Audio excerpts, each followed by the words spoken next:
He had wasted almost 10 years of his life, but he still believed he had plenty of time. Daniel lived in a small village with big dreams and very little action. He wanted to learn English, find better work, improve his health, and one day give his family a more comfortable life. He knew exactly what he should be doing. That was not the problem. Every morning, however, Daniel made the same promise. "I'll start tomorrow." He would sleep a little longer, spend hours talking with friends, and let his evenings disappear into distractions. When his family reminded him that time was passing, he smiled and answered, "I still have time." And for a while it felt true. But years do not announce when they are leaving. One friend found a better job. Another started a small business. Others married, built homes, and moved forward. Daniel watched them from the same place, still waiting for the perfect moment to begin. One evening, while cleaning his room, Daniel found an old notebook. Inside were goals he had written almost 10 years earlier. Learn English, get a better job, become healthier, help my family. He stared at the pages in silence. Almost nothing had changed. For the first time, Daniel understood that he wasn't waiting for opportunity. He was waiting for motivation. He thought he had lost only a few years. He didn't know that tomorrow would soon reveal exactly what those years had cost him, and that realization frightened him deeply. Daniel's days began to look almost identical. He would wake up late, knowing there were things he needed to do, but telling himself there was still enough time. He would postpone the difficult task, find something easier to occupy his attention, and promise that tomorrow would be different. Wake late, postpone the work, get distracted, promise tomorrow, sleep, repeat. Daniel never thought of himself as someone who was destroying his future. In his mind, he was simply tired. When someone asked why he still hadn't learned English, he had an answer. "I'll start next week." When his mother asked why he hadn't searched for a better job, he would say, "I'm waiting for the right opportunity." When a friend encouraged him to exercise, Daniel laughed and replied, "I'll start tomorrow." The problem was not that Daniel was lazy every second of the day. His deeper problem was that he had developed a habit of escaping discomfort. Whenever something required effort, uncertainty, patience, or the possibility of failure, he chose something easier. And the easier choice always felt harmless in the moment. But small choices repeated for years can quietly become a life. Daniel began noticing this when his childhood friend Michael started moving ahead. Michael had once had fewer opportunities, yet he studied consistently, learned new skills, and worked toward his goals. Slowly, his situation changed. Daniel was happy for him, but somewhere inside, he felt jealous. Why does everyone else seem to be moving forward while I'm still here? Then one afternoon, Daniel heard someone younger than him talking excitedly about a career goal Daniel himself had dreamed about years earlier. The word stayed with him. That night, Daniel finally admitted what he had avoided for years. His biggest problem wasn't a lack of time. It was what he did with the time he had. Daniel heard that an elderly man named Elias had arrived in the village. People said Elias had spent decades watching people make choices, fail, recover, and begin again. He was not famous because he claimed to know everything. People respected him because he had learned from a lifetime of experience. Daniel decided to speak with him. When he finally found the old man, Daniel sat beside him and said, "How can I change my life? I know what I should do, but I never do it." Daniel expected advice about motivation. Perhaps Elias would tell him how to become disciplined, how to feel inspired, or how to find the strength to work harder. Instead, Elias looked at him calmly and asked, "How many years do you think you have left?" Daniel was confused. "I don't know," he answered. Elias nodded. Then he asked another question. "And how many of the years you've already had did you actually use?" Daniel became silent. The question felt heavier than he expected. He had spent years saying he had time, but he had never stopped to consider how much of that time had already disappeared. Elias explained that many people make the same mistake. They wait for motivation before taking action. They tell themselves they will begin when they feel ready, confident, energetic, or inspired. But motivation is unreliable. Some mornings it appears, other mornings it doesn't. If you wait for the perfect feeling before doing meaningful work, you can spend years waiting. Then Elias said quietly, "You don't need a new life tomorrow. You need a different decision today." Daniel listened carefully. Elias explained that action often creates motivation, rather than motivation creating action. When you take one small step, you create evidence that you are capable of moving. That evidence makes the next step easier.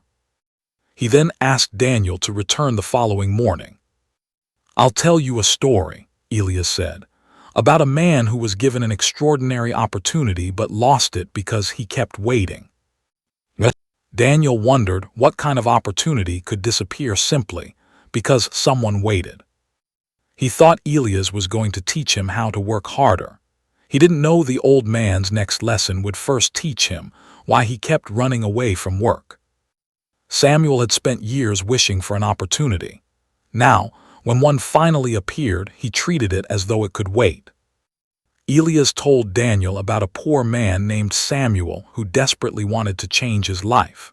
He had little money, few opportunities, and a long list of reasons why his circumstances were difficult. Then, one morning, a wealthy merchant offered him something extraordinary. "Come to my warehouse before sunset," the merchant said. "If you can complete one important task, I will give you enough money to start your own business." Samuel could hardly believe what he had heard. This was exactly the kind of opportunity he had been waiting for. He imagined opening a small shop, earning his own income, and finally changing his family's situation. But instead of leaving immediately, he looked at the morning sky and thought, "I have the whole day." So he ate breakfast slowly. Afterward, he decided to rest for a little while. Then a neighbor stopped by, and Samuel spent time talking with him. The conversation seemed harmless. Surely a few minutes could not matter. Later, the sun became hot. Samuel looked toward the road and thought, "I'll go when the afternoon becomes cooler." Every decision seemed reasonable. That was the danger. One small delay, one small excuse, one small postponement. But while Samuel was waiting, the day was moving forward without him. Eventually, he hurried toward the merchant's warehouse. When he arrived, the doors were already closed. The opportunity was gone.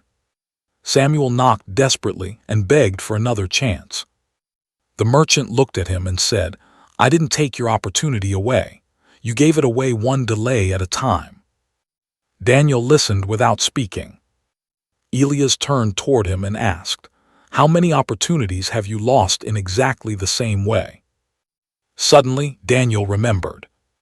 The English course he never took, the job application he never submitted, the business idea he never started, the books he never finished, the promises he had repeatedly made to himself. For the first time, he could see his own life inside Samuel's story. Elias paused before saying, "A wasted hour rarely looks dangerous, but thousands of harmless hours can quietly become a wasted life." Daniel lowered his eyes, realizing the lesson was no longer about Samuel. It was about him. The next morning, Daniel woke earlier than usual. For a few seconds, he stared at the ceiling, listening to the quiet village around him. His first thought was simple: go back to sleep. Then he remembered Elias' question. "How many of the years you've already had did you actually use?" Daniel got out of bed. He didn't try to change his entire life that morning. He chose one task. For 30 minutes he studied English. When the 30 minutes ended, he stopped. The next day, he did it again. Soon, he added another habit. He spent time learning a useful skill, and began finishing small responsibilities before allowing himself to relax. Elias' lesson stayed in his mind. Don't try to change your entire life in one day. Change what you repeatedly do every day. But progress was not perfect. One morning, Daniel overslept. Another day, he picked up his phone and wasted hours scrolling. Later, he felt disappointed with himself. There were also days when his English seemed to improve so slowly that he wondered whether all his effort was worth it. The old Daniel would have used those moments as proof that he couldn't change. The new Daniel chose differently. One bad day is a mistake. A bad day repeated becomes a habit. So he started again. 7 days became 30, 30 became 90, 90 days became 6 months. From the outside, the transformation seemed almost invisible, but inside Daniel, something important was happening. He was learning to keep promises to himself. He stopped asking, "Do I feel motivated?" Instead, he began asking, "What needs to be done?" His family noticed the difference. His work became more reliable. His English improved. Slowly, his confidence began growing. The greatest change, however, was not his schedule or his skills. Daniel no longer saw himself as someone who was merely trying to change. He was becoming someone who could take action even when he didn't feel like it. Several years later, Daniel looked back at the person he had once been. He had not become unbelievably rich or famous. His transformation was quieter than that, but it was far more meaningful. His English was better. He had found better work opportunities. His discipline had become stronger. His relationships had improved because he was more present and dependable. He had clearer goals, greater confidence, and most importantly, more control over how he used his time. One day, Daniel met Mr. Elias again. He thanked the old man for changing his life. Elias smiled and said, "I didn't change your life. You finally stopped giving your life away." Daniel became silent. That was when he understood the truth. Elias had never given him extra hours. He had simply taught him to stop treating the hours he already had as worthless. The difference between the two versions of Daniel was simple. The old Daniel said, "I'll do it tomorrow." The new Daniel said, "I'll do something today." The old Daniel waited for motivation. The new Daniel created momentum through action. The old Daniel feared difficult work because discomfort felt like a reason to stop. The new Daniel understood that discomfort was often the price of growth. He still had difficult days. He still made mistakes. He still wished he could return to some of those wasted years. But he no longer lived inside regret. He had learned something more powerful than how to recover the past. He had learned how to protect the future. The years Daniel wasted could never come back. But Daniel could. He could return to discipline. He could return to purpose. He could return to action. And perhaps that is the most important lesson of all. You cannot recover wasted years, but you can stop wasting the years that remain. What have you been postponing? How many times have you told yourself, "I'll start tomorrow"? What goal did you abandon because it became difficult? And what could your life look like if you stopped waiting for motivation to arrive? You may have spent months or even years telling yourself that one day you will begin. But one day is not a date on the calendar. It is a decision you keep postponing. So don't try to transform your entire life tomorrow. Start smaller. For the next 24 hours, choose one thing you have been avoiding. Put your phone away. Give that task 30 minutes. Finish one small part of it. Then come back and do it again the next day. That's how change begins. Action creates evidence. Evidence creates confidence. Confidence strengthens identity. You don't need to feel confident before you begin. You become confident by proving to yourself that you can act, especially when you don't feel like it. If you're learning English, don't say, "I'll learn English someday."